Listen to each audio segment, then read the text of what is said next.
Welcome to New Mexico Black Rifle Operators Union. I'm your host, Sean. Today we got to celebrate a little bit. The Roundhouse session is completely over. We made it with still a minor loss, but still a loss. A little bit of bruising. House Bill 9 is the only thing that passed in the Roundhouse. That's the Safe Storage of Firearms Act. With that, it allows anybody's arms that are out not secure. If they're stolen, you're liable for them. That's the big problem with it. Other than that, it's kind of Most of your guns should be locked up. You shouldn't be held liable for a loss or a stolen firearm, period. I mean, you didn't cause them to be stolen. Someone stole them. It's no different if they broke into your safe. That's how I see it. They steal something, whether you use it or they use it or not. It's still theft. It's still on them. It's not on the person that they stole something from.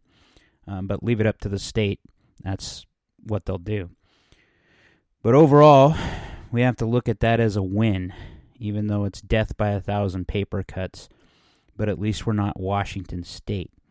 Washington State right now is looking at pretty much every impediment to the Second Amendment that could possibly happen to humans, Americans, is going to happen to them. They're outlawing FFLs in a roundabout way. They've outlawed any modern firearm and have placed heavy restrictions on all other firearms. And this is what Biden and the current administration are big about right now. They're saying that we need to pass a gun ban nationally. Now, if we can defeat it in New Mexico, we damn sure can defeat it nationwide, and it needs to be defeated yet again.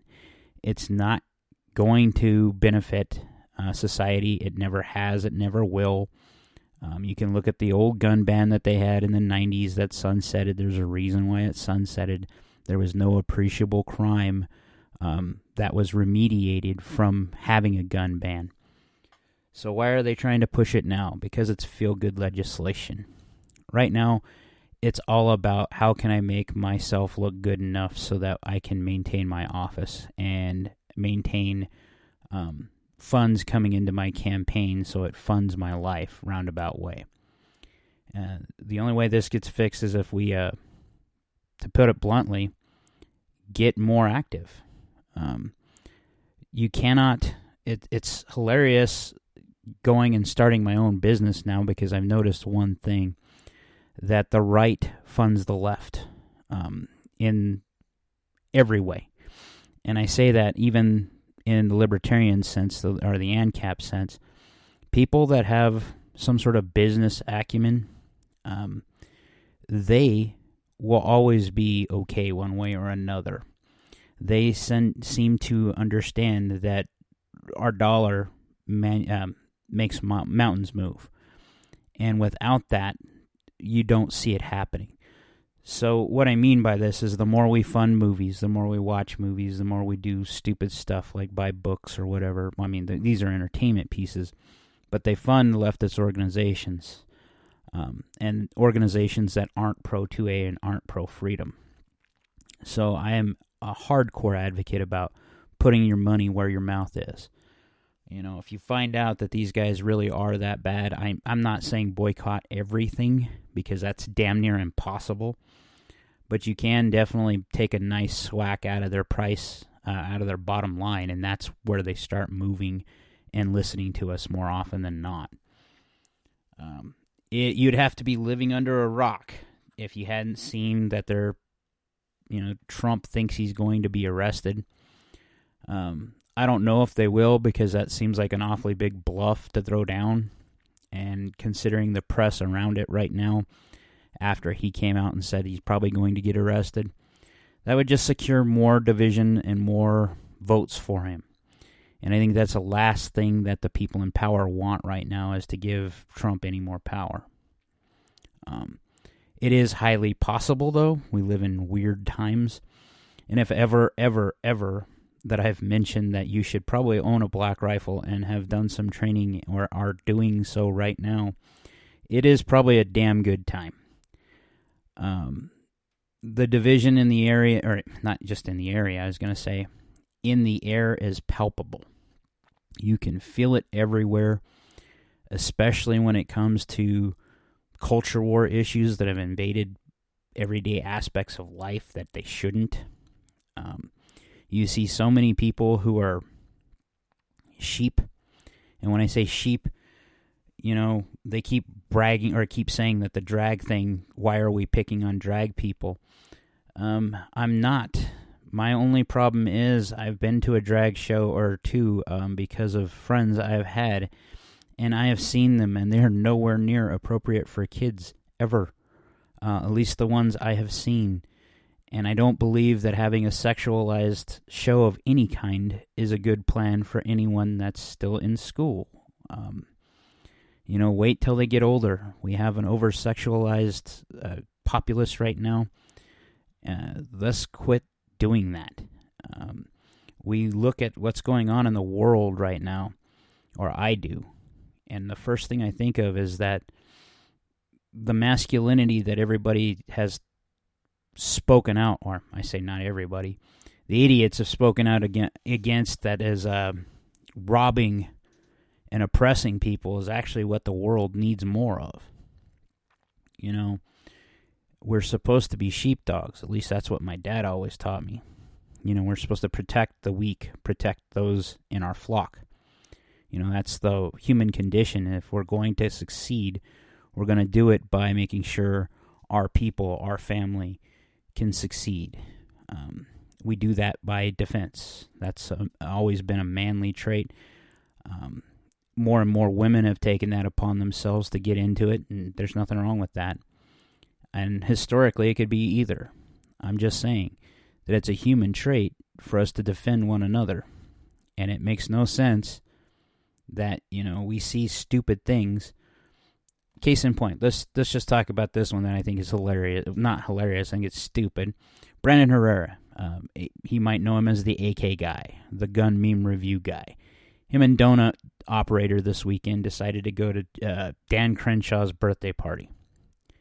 Now, if you know anything about Brandon Herrera, you know he is pro 2A. You know he is all about it. If he went to Crenshaw's place, it was probably to troll, or it was probably just to party, because the guy likes to party. Either way, the dude is very pro 2A. So is Donut. So why are they catching flack right now on Twitter? In a lot of the little culture war spaces, you see people that are just living their life, catching hell for trying to cross the aisle once in a while. And while I may demonize one side of the aisle, I'm mostly trying to shame them back into reality. Because there was a point in time we could have a conversation and actually mean to do something. And now we've lost that. There's absolutely no way to talk to some of these zealots that they're like, oh, you're so cool, but your stance on guns is just so cringe. No, my stance on guns is the same as it is for the First Amendment. And I mean that. As Dave Chappelle likes to say, the second is there to protect the first, in case it doesn't work out. And I firmly believe that. I still am baffled that people conflate the idea of regulation as it was expanded upon in the Constitution or the Bill of Rights, that they think that means the government is interceding. No, they mean that there's someone that is actually in the group or their group of militia or whatever, if they do form a militia, to make sure their arms are in good order so that they can be used in a timely manner.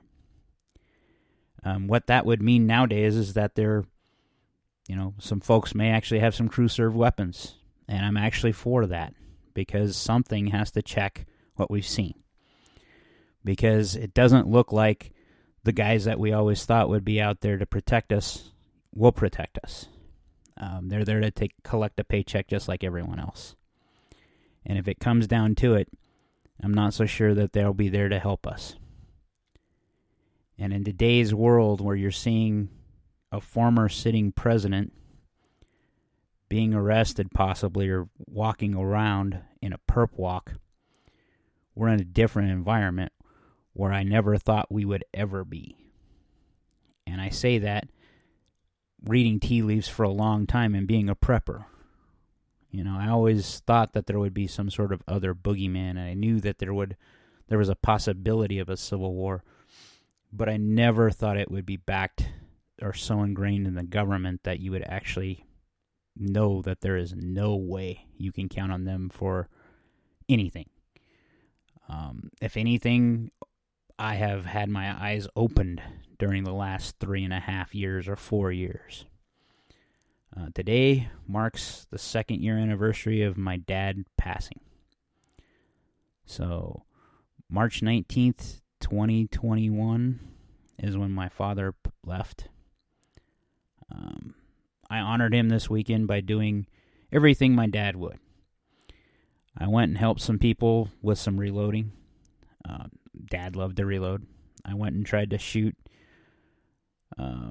I have some issues with my .308 that I'm trying to iron out. I have a really kick-ass primary arm scope that I'm having hell to get it to have enough adjustment for my PTR. And I've bought a set of mounts that I can adjust height front and back of the, or both rings, front and back ring set to different heights to try to get more adjustment to make sure I can get it to paper correctly. Which is funny because my other PTR, I've stretched its legs to 800 yards routinely just to see if I could do it. But it has a primary arms 5X, that's designed for a .308. And you can see it at 800. It's a spec you're shooting at, but you can definitely use it. And it leads me to go back to what I said before. We're in a different place and time where maybe having that black rifle as an investment wasn't necessarily a bad plan. Neither was having,